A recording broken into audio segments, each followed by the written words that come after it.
On connaît déjà l'Assommoir Bernard depuis 5 ans. Une nouvelle adresse s'ajoute.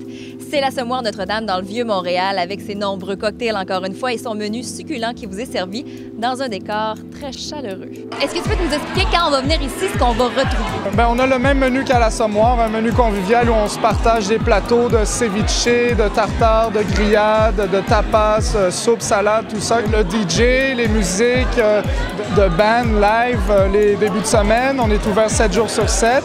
Et puis, la grande différence avec l'Assommoir Bernard, c'est en fait qu'ici, on a un permis de bar, donc les 5 à 7, tu peux venir juste prendre un verre, faire le party, quoi que ce soit. Mon fils, disons qu'il a eu ma beauté et l'intelligence de sa mère. Ben, tu sais, il n'y a pas de mystère, hein? Quand la bouffe est bonne, l'ambiance, des belles filles, même des petites filles de mon âge derrière, là. Ce soir, c'est une soirée particulière, j'ai tous mes grands amis, là. Ils font des chants, Denis Arcand, tout ça, Gilbert Rozon. Je suis rentré, j'ai vraiment été impressionné par le décor. C'est grand, ça respire. On soupçonne pas nécessairement ça de la rue non plus. Il s'agit de franchir la porte finalement. Ensuite, l'escalier est fantastique. Le décor est vraiment beau. C'est vraiment un mélange de chaleur et de luxe. C'est des matériaux nobles. C'est du bois, c'est de la pierre. Moi, c'est parfait. Ça me ressemble beaucoup. Là, on est au 2e étage. On a une belle petite salle qui peut accueillir quarantaine de personnes. Tout est indépendant sur le 2e étage, tout comme en bas où on a 120 places. Alors, les plats typiques à l'Assommoir, c'est vraiment des choses à partager, d'accord? C'est vraiment les plats conviviaux, des grillades, des tartares, ceviche. On est vraiment spécialiste là-dedans. Des choses très fraîches, des belles découvertes à faire. On travaille beaucoup avec les produits naturellement du Québec, beaucoup de tapas. Et puis, c'est vraiment des choses pour réunir les gens. On fait des plateaux desserts. C'est ce que je préconise aussi pour les gens. C'est à partager. Ça permet de goûter à plein de choses différentes. Puis ça finit par faire des belles soirées.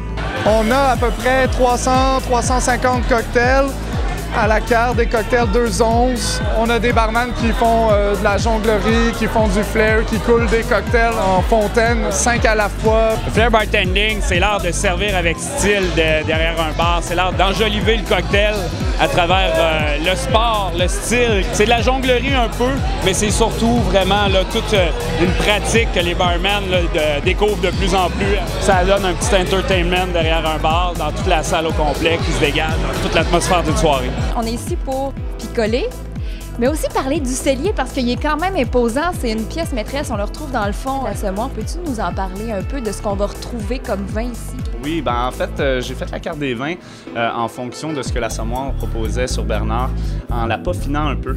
J'étais allé chercher quelques imports privés qui me fait bien plaisir, avec des beaux vins canadiens, comme ici l'Osoyus de l'Okanagan Valley. Puis on va retrouver des grosses bouteilles, une belle importation privée ici d'un Saint-Émilion Grand Cru, le domaine de Dieu des prières. Alors je m'amuse beaucoup dans du classique et dans du nouveau monde. Qu'est-ce qu'on boit? En fait, là, j'ai pris un petit vin bien tranquille, un petit Jacob's Creek Treevine que je vends au grand public. J'ai accepté le mandat d'ouvrir à Montréal 5 caveaux. Un caveau, c'est des restaurants où on pratique l'art du sabrage. Alors ce soir, c'est ce qui est arrivé ici à l'Assommoir. J'ai eu l'occasion d'introniser Victor en tant que maître sabreur. En terminant, quel mot décrirait plus l'Assommoir ici sur Notre-Dame? Bien, en une phrase, je te dirais que c'est l'art de bien boire et bien manger. Et puis la convivialité de l'endroit qui fait en sorte que les gens vont vraiment s'échapper l'instant d'un moment, si on peut dire.